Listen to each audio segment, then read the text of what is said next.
মোদি নাকি দিদি, পশ্চিমবঙ্গের 96 ঘন্টার সেই মহাযুদ্ধ আগামী কয়েক ঘন্টার মধ্যেই ছিটতে চলছে সেই টান টান উত্তেজনার শেষ সুতো। কোটি কোটি মানুষের মনে এখন একটাই প্রশ্ন, বাংলার মসনদে কে বসতে যাচ্ছেন? দিল্লির মসনদ রক্ষা করতে আসা নরেন্দ্র মোদি নাকি বাংলার নিজের মেয়ে মমতা বন্দ্যোপাধ্যায়? গত 96 ঘন্টা ধরে সেই স্তব্ধতা গোটা বাংলাকে আচ্ছন্ন করে রেখেছে। কালকের দিনটি হতে চলছে সেই নাটকের এক বিস্ফোরক যবনিকার উত্তোলন। শেষ হাসিটা কে হাসবেন? স্বাধীনতা উত্তর পশ্চিম এর আগে কখনো এমন দুর্দান্ত নির্বাচনের লড়াই দেখেনি। চারদিকে শুধুই একটাই গুঞ্জন, কি হয় কি হয়। শুধু ভারতের নজর নয়, এই লড়াইয়ের দিকে অপার বাংলার নজরও যেন অনেকটা চিড়াগুড়ে আটকে পড়া মাছির মতো। দুই দেশের সম্পর্কের রসায়ন কি বদলে যাবে এই ভোটের ফলাফলে? সোমবার সকাল 8টা থেকেই শুরু হবে মহাযুদ্ধের মহালগ্ন। প্রথমে পোস্টাল ব্যালট, তারপর খোলা হবে ইভিএম। রাজ্যের 77টি কেন্দ্রে এখন শুধু কড়া নিরাপত্তা আর নিস্তব্ধতার রাজ্য। কিন্তু এই নিস্তব্ধতার ভিতরেই লুকিয়ে আছে আগামী 5 বছরের ভাগ্যলিপি। লড়াই শুধু ভোটের বাক্সেই নয়, লড়াই এখন ইভিএম পাহারাও। তৃণমূল শিবিরের হাই অ্যালার্ট, অভিষেকের বন্দ্যোপাধ্যায়ের নির্দেশ একটি ভোটও যেন চুরি না হয়।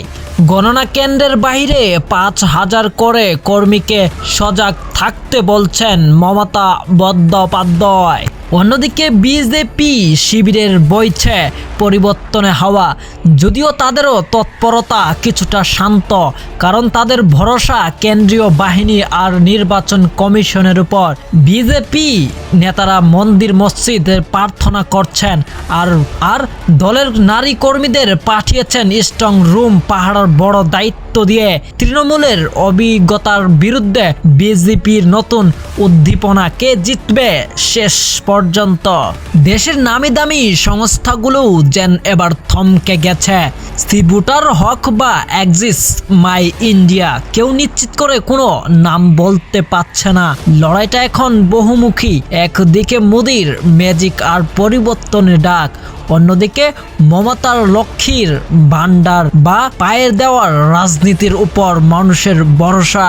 বাঙালির আবেগ বনাম বহিরাগত তকমা, সংখ্যালঘুদের ভোট ব্যাংক আর নারী শক্তির সমর্থন, সব মিলিয়ে প্লেন্ডুলামের কাঁটা জ্বলছে ডানে বামে। যশবন্ত দেশমুখের সেই কাদাই এখন বড় প্রশ্ন।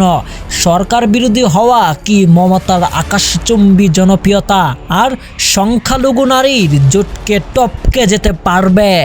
উত্তর মিলবে আগামীকাল দীপ্ত প্রহরে। ততক্ষণ পর্যন্ত টান টান উত্তেজনা, হৃদয় স্পন্দন বেড়ে যাওয়া আর অবিরাম জল্পনা। আপনি কি মনে করেন বাংলার মানুষ কি পরিবর্তনের পথে হাঁটল, নাকি দিদি থাকছেন নবান্নের সিংহাসনে? আপনার মতামত অবশ্যই আমাদের কমেন্ট বক্সে জানাবেন।